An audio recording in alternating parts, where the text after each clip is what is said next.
കഴിക്കാൻ നമ്മൾ ഞെട്ടിക്കും. ബിരിയാണി മാത്രമല്ല വേറെ സ്പെഷ്യൽ ഐറ്റംസ്. ഈ ബിരിയാണി ഞാനുണ്ടാക്കാം. നല്ല തലശ്ശേരി ദം ബിരിയാണി. പിന്നല്ലേ. ഓക്കെ. ഹലോ, അങ്ങനെ ഉപ്പും മുളകും പുതിയ പ്രൊമോയില് നോമ്പുതറ സ്പെഷ്യൽ എപ്പിസോഡാണ് കൂട്ടുകാരെ നമുക്ക് കാണുവാൻ സാധിക്കുന്നത്.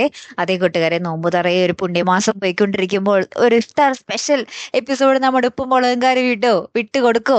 അങ്ങനെ തന്നെ നമ്മുടെ സിദ്ധു അളിയന്റെ കൂട്ടുകാരൻ ഷിഹാബിക്കനെയും ഫാമിലീനെയുമാണ് നമ്മുടെ പാറമട കുടുംബം നോമ്പുതുറയ്ക്ക് വേണ്ടി ക്ഷണിക്കുന്നത്. അങ്ങനെ അവര് കുടുംബമായിട്ട് വരുന്നുണ്ട്. നമ്മുടെ ഷിഹാബിക്കയും വൈഫും ഒരു കൊച്ചും കൂടെ ഉണ്ട്, നമ്മുടെ പാറക്കുട്ടിയുടെ അത്രയുള്ള ഒരു കൊച്ചും.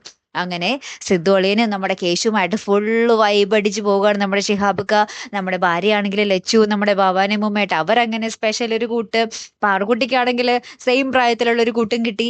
പിന്നീട് ഒരു സ്പെഷ്യൽ ഐറ്റം എന്താണെന്ന് വെച്ചാൽ നമ്മുടെ പാറമട വീടിനെ ഞെട്ടിച്ച ഒരു ഐറ്റം എന്ന് വെച്ചാൽ നമ്മുടെ ഷിഹാബിക്കയുടെ കിടിലൻ തലശ്ശേരി ബിരിയാണി ആയിരുന്നു കൂട്ടുകാരെ.